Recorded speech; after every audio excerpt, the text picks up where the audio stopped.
я вообще не думал быть учителем, работать в школе.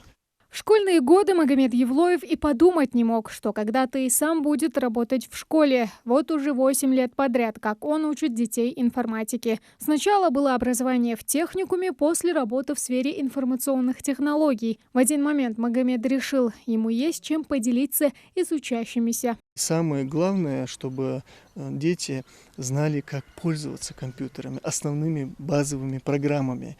Это печатать, распечатать, установить программу, удалить документ, создать документ и так далее.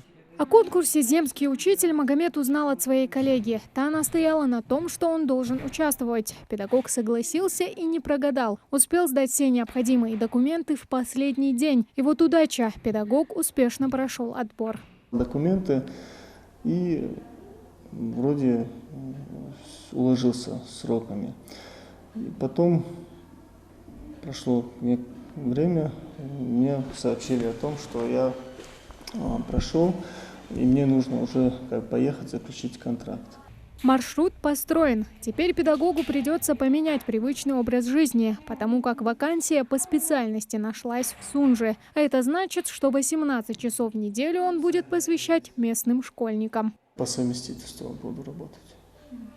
Я укладываюсь по времени, по часам, и здесь, и там. Я еще, когда сдал документы, я поехал, познакомился с директором школы, мы поговорили. Решить кадровую проблему в селах и небольших городах – необходимое условие – соответствие квалификационным требованиям. По условиям программы учитель получает подъемный 1 миллион рублей. Деньги можно потратить на что угодно. Магомед уже решил на что. В программе я, конечно, рад, что я выиграл, потому что использование этих средств, которые направили победителям этой программы, я планирую их использовать на улучшение именно жилищных условий.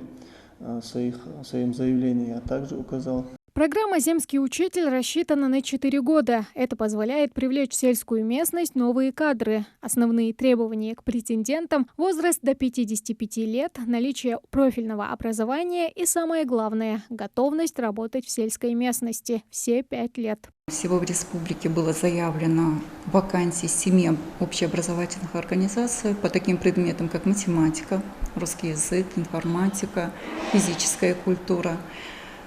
Заявки подавали более 20 человек. Больше вакансий было именно по предмету математика. И больше претендентов было, естественно, по этому предмету. Почему? Потому что я сама лично разговаривала с ними.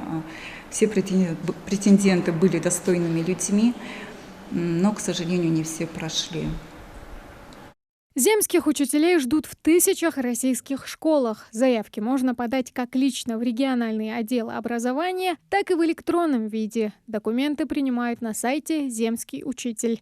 Тамара Хашагульгова, Магомед Шаухалов, Новости 24.